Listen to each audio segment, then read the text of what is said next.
ekintu kya sex mugimanyi Katonda agiwanga as a whole act oba temukimanyi, and I'm speaking with authority if you're not aware. 37 years ordained. Sex Katonda agiwanga nga kintu kiri holy act. It was even created before the fall of man. Mukiwulira?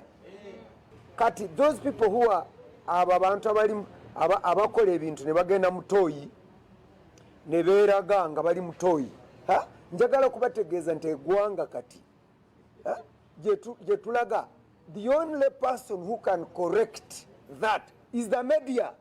For us, we have been able to identify so many cases, and when we identify the cases, what we do, we hand them over to the police, as she has said, and the courts of law. And you know that the Anti-Pornography Act has been suspended, as you know now, by the court until it is the current moratorium is lifted. It's still now, but however, that does not mean that for us we stop doing our work. For us, we identify the spots you're talking, we hand these cases to the police. Police now investigates, but of course investigation is not an end in itself. You know, it takes time, and then when the investigations have been done, then this takes to another level, and that is prosecution.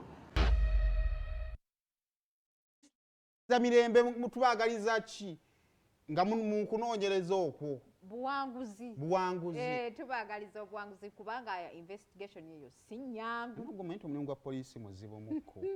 Eyo investigation si nnyangu. Kati olugoye bakati balina okuba nga bagenda dda ku crime scene ne bazibako akagoye akayero ne basooka bajja ne batandika bagalawo kabuyonjo nalabako not in use out of service. Yes. Because that is a service. Out of service.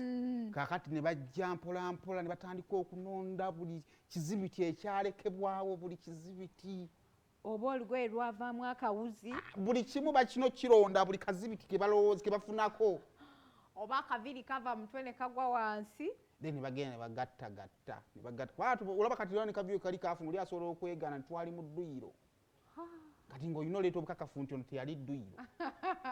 Kaakati awo nno nga tuvuddewo mu mboozi wagambye ezikoze amakulu wiiki eno, mu mboozi ya champion gudu ne taata we. Kakati wakati nga tugenda mu maaso, omusajja eyita taata wa champion gudu yavaayo